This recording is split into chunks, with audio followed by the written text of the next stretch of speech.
Hello everyone, this is Matthew once again, and it is 9:43 p.m. here in Texas, so it is night. And I'm sorry for this being such a delay, since I keep recording other stuff on YouTube and doing other things going on, especially reviewing other movies like Lion King and such. But now on, I'm finally gonna do it, and I know that 2019 hasn't come to an end yet, but I cannot leave 2019 if I review these movies, since my favorite superhero had just turned 80 this year. And this movie made its debut around June 23rd, 1989. And this is a movie that I love very much. And these are the movies that I grew up with during the 90s when I saw them on VHS. And later I would get them on DVDs and Blu-ray. And now we're about to have Ultra HD Blu-ray, which we do now. And that, my friends, it's time to review this movie. Review my favorite superhero. I know those who grew up with Superman, Spider-Man, the Hulk, and Wolverine, which I love those heroes too. But this is a hero that I can be like, who's not overdosing gamma radiation, who's not affected by kryptonite, or is bitten by a radioactive spider, or receives an adamantium like claws that can live for an eternity. This is about a guy who dresses like a bat, but he's also a man. And even other people here on this planet could be like this hero who don't have superpowers. But they could be really smart, but also be human. And that is, my friends, I'm reviewing one of my favorite films and one of my favorite superhero movies I ever loved. The one and only Batman from 1989, starring Michael Keaton, Jack Nicholson, Kim Basinger, music by the great Danny Elfman, and directed by a filmmaker that I really love, Tim Burton. Of course, yes, I'm holding the Ultra HD Blu-ray, which I will say this right away, I'm not really too crazy on this cover of the film at all, but which is why I wish this 4K Blu-ray I have right here should have been more like this. Which, of course, that's not the original poster artwork, but you can tell it is like the original poster artwork, but it's a little bit more modern. But the real one, which I'm about to show right now, which, of course, I'm holding this anthology box set here, which contains all of the Batman films from Batman to Batman Robin, which, of course, is right here. Batman, the Motion Picture Anthology from 1989 to 1997. That contains Batman, Batman Returns, Batman Forever, Batman Robin on Blu-ray, which they look pretty nice on Blu-ray.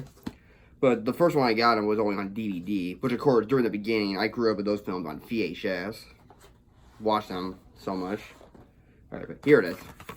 This is the much more classic poster artwork that should have been the 4K Blu-ray, which I don't know what Warner Bros. Was thinking, but hey. But this is a classic poster artwork. I love it. It's self-explanatory. It's simple. It's just the bat symbol. And it's about as iconic as showing off the Superman logo when the poster says, "You believe a man can fly." But this one, there was no tagline. It's just this, and that's all you need. It's just the bat symbol. So, yeah. It should have been this cover here.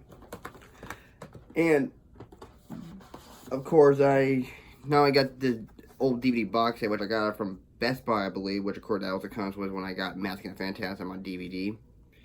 So this is just a bare bone DVD with no feature, except you have cast and crew and production notes and all that. And the picture quality is what it is for DVD standards, which of course you can tell the box is pretty old and been for so long, but I believe they still work. So there's that. The Batman Legacy with all 4 feature-length Batman films from 1989 Batman to 1997's Batman Robin. And I know as time went on, I got the Blu-ray box set at Target, which I'm happy to have. It was better to have features. And now I just figure, why not just watch them in Ultra HD Blu-ray? And I did watch this movie for the first time on Ultra HD Blu-ray, and I heard pretty good things about it and bad things about it, but mostly I keep seeing nothing as the negatives because of all they tilt the image, it's so blue and that. And I watched it for the first time, and I think this is the best this film has ever looked in Ultra HD Blu-ray. I read the Digital Biz review, and they're pretty much right. It's pretty much trying to be true to what the original negatives were when it first came out in 1989, except make it even better. And the sound quality, which I know people don't even like, but I found out that Danny Elfman wasn't satisfied the way how it originally sounded back in 1989. Which, yeah, I will admit, I would have liked it. They would include the original audio track that I remember, which of course is why I keep these, just so you can hear the original audio track.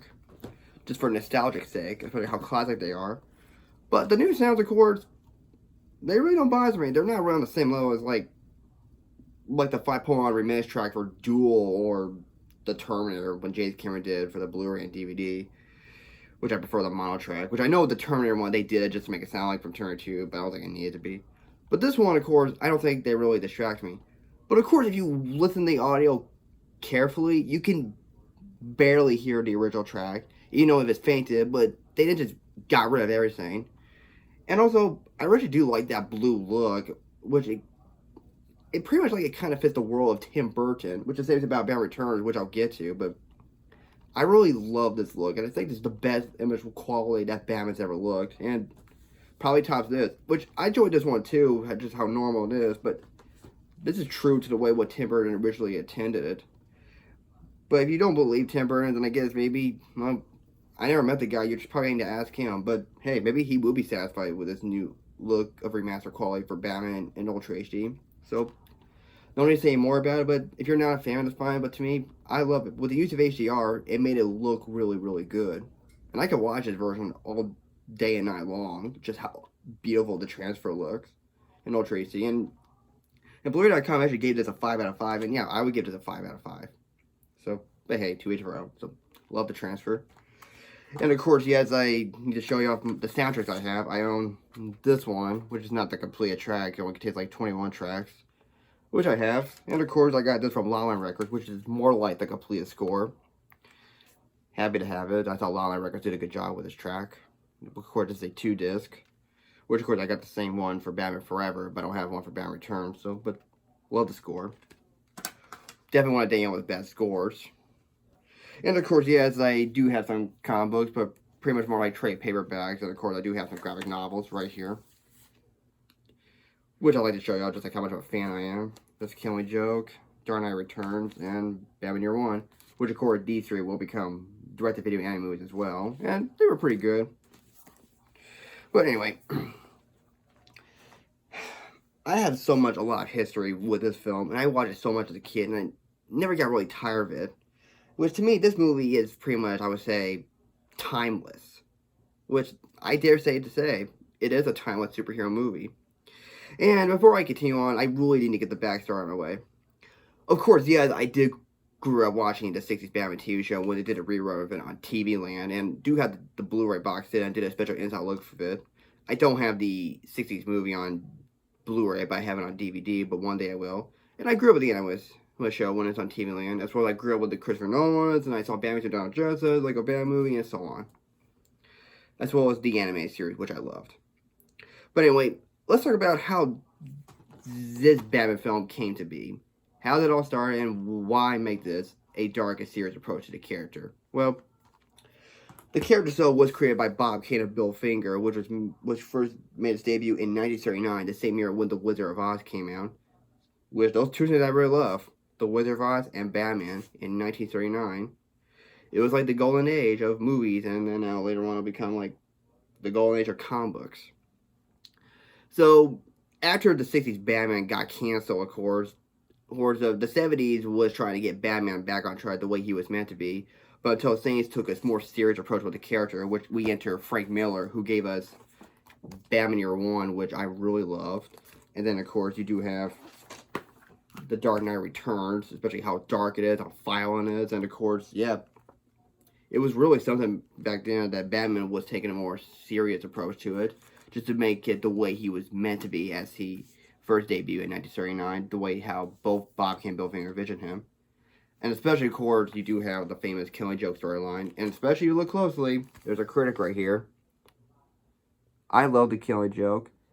It's my favorite. It's the first comic I ever loved, says Tim Burton. Which, believe it or not, this film and were based on both of these. That Tim Burton was influenced by when he was making the first Batman film. And during the late 70s, producers Richard Milniker and Michael Uslan purchased the rights to the character to create a dark, definitive series version the way that Bob Kane envisioned back in 1939. And there have been like many directors who were offered to direct Batman, where one of them was Joe Dante, and then one of them was Sam Raimi, which of course he'll go make his own comic book movie called Darkman, and later on it'll be the Spider-Man movies.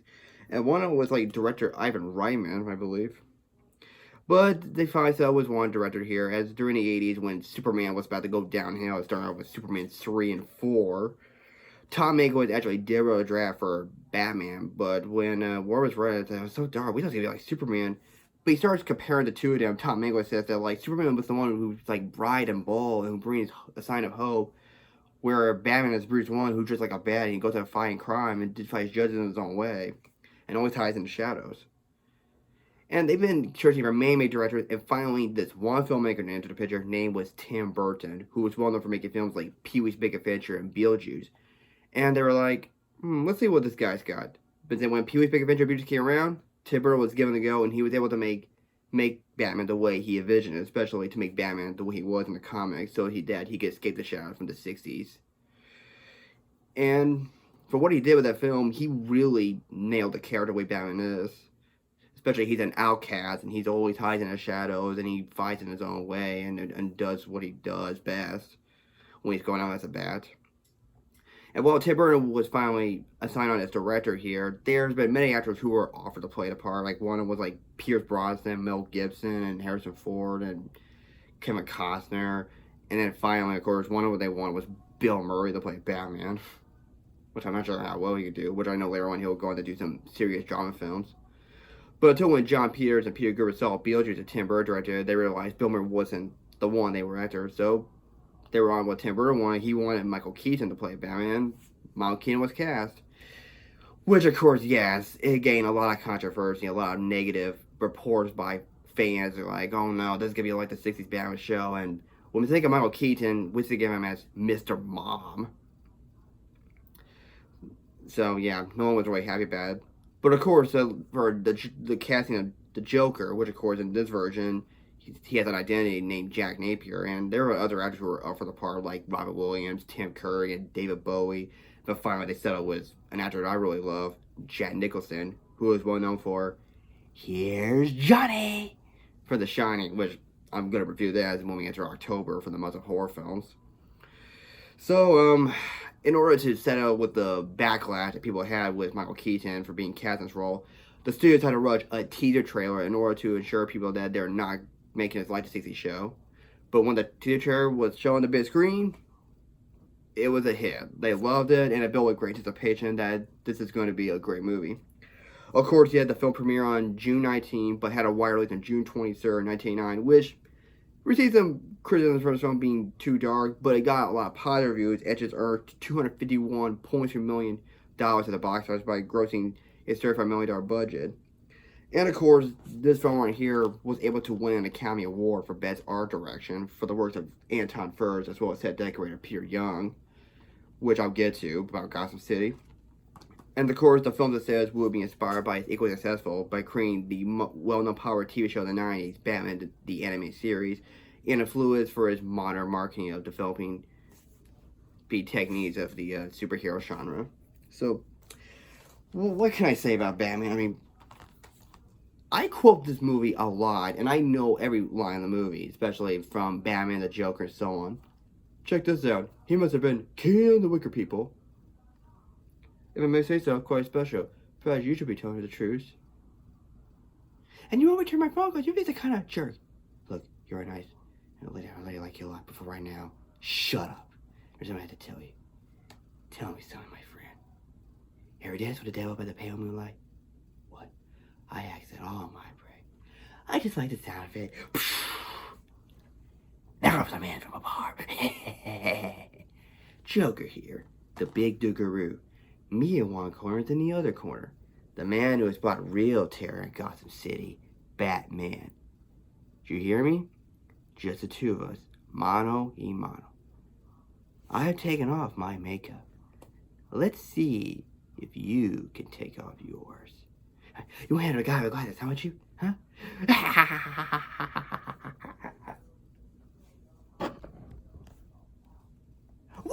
I figured it out.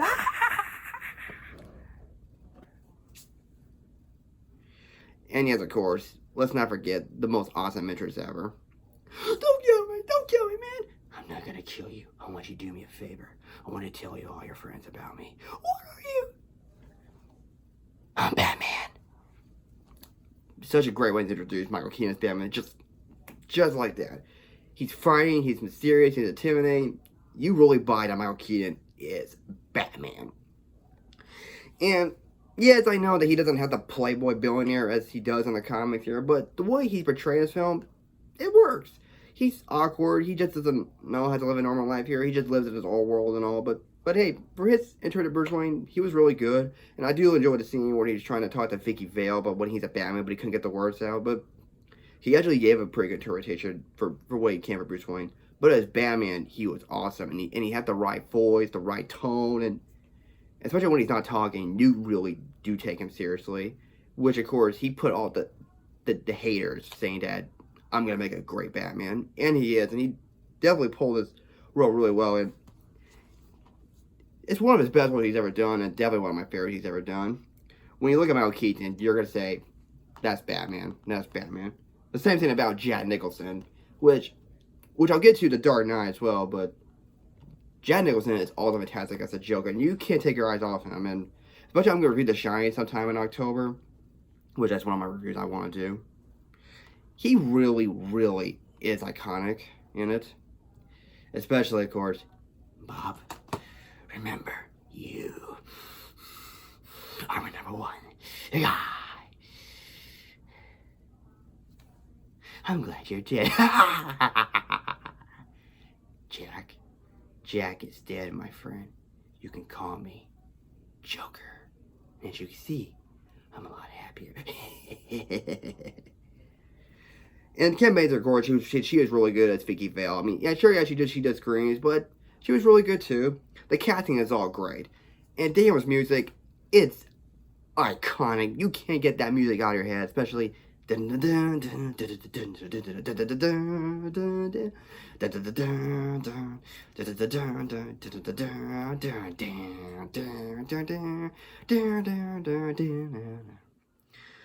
Prince song, which, yeah, of course, I know people are not really too crazy about them, which it pretty much dates the film, but for what I just heard, it's fine. I have no problem with it. My favorite song that Prince ever done is called Scandal, which was played during the credits. And for the look of Gotham City that Anthem first did, it's definitely the best looking Gotham City I ever seen. Sure, yeah, Christopher Nolan made a more realistic approach for Gotham, which I'm definitely fine with. They look pretty good, but when it comes to Gotham City, I think of this Gotham City. And I really do love it. This is more like a crime film noir film. And this movie itself, which, for Batman Returns, which I'll get to, this is the best Batman film that Tim Burton ever directed. I know people love Batman Returns, which I'll get to, but I think this is the best Batman film that Tim Burton's ever directed. Because I like it as more like a comic book movie, whereas the second one, to me, it was more like a Tim Burton movie. This one was a Tim Burton movie as well, it is, but this is more like a Batman movie to me, a comic film. And people say, like, well, not really, because the Joker stole the show, but to me, Batman's got enough screen time, and Tim Burton's trying to make it more like he hides in the shadows, he's not like giving his big speech or anything, so Tim Burton's defense that he's right, the amount of low screen time he's ever given. Which I agree, I think he's got enough screen time as much as the Joker does. And the movie goes by at a very fast pace. It never gets really, really boring. It's never boring in my book. I just could watch it anytime I love and still continues to be a timeless movie. You still have the classic theme song, the iconic hero played by a great actor, an iconic villain, fantastic Gotham City, an awesome Batmobile, and action scenes, which I know they're not like today's action scenes and all, but for what it is, it's really good. They're more traditional, but I loved it. And especially, if it had not been for this film or the other films, I would not be talking about Batman all my life, but I'm just happy to be introduced by these movies. And especially, of course, I'm wearing this awesome looking t-shirt, which I got at Walmart. I love Batman, and Tim Burton, thank you for making this an awesome movie. You know, we never met, but I am a fan of what you've done with this movie, especially some of the films you made. I love this movie. I could go on as long as I can for this film, but what else hasn't already been said? I mean, it's a classic. It's considered to be a classic.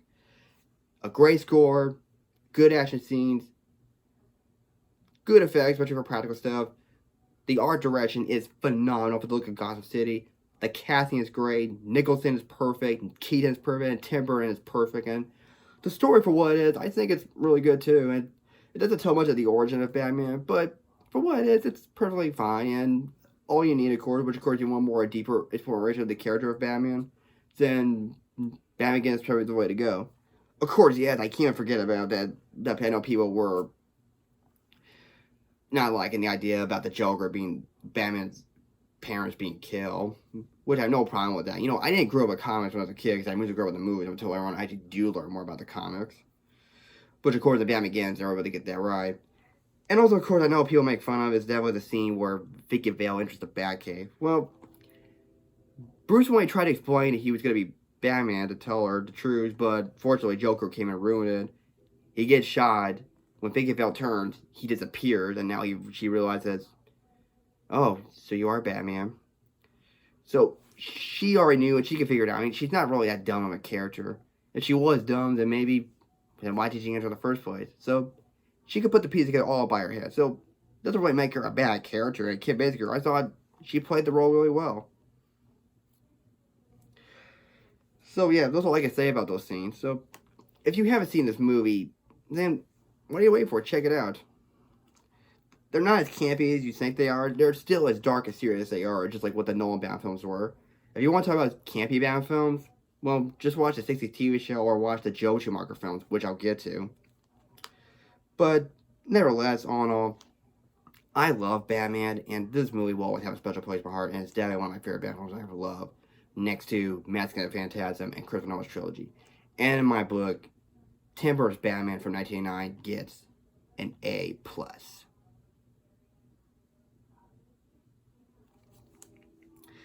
And this movie itself, it leaves you with a very good feeling. After it is over, you feel good at the end.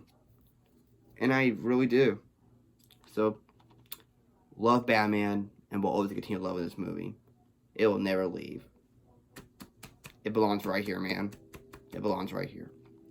So, that's my review of the 1990 Batman movie, and let me know what you think of this video. Do you like it? Do you not like it? Let me know. Feel free to put your comments down below, and don't forget to subscribe button. So, thank you for watching. Take care. And that's also another thing here. As I'm reviewing these Batman movies, I'm not going to review the Adam West ones or any of the animated direct-to-video movies. I'm pretty much going to focus more on like these type of Batman films. The war as like Batman is meant to be taken seriously and make it more like this is the real deal. Started with this film, to Returns, to Forever, and Batman Robin, and then the Nolan trilogy. Especially when he's like the main star of the film rather than having a crossover with Superman or whoever. So yeah, I'm just going to focus on the Burtons, the Schumachers, and the Nolans. Just to get a heads up.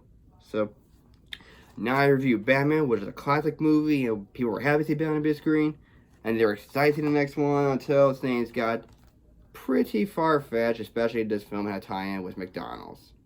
And parents make a big deal about it. And that is coming up next. Thank you for watching, take care, and I will see you later. Take care.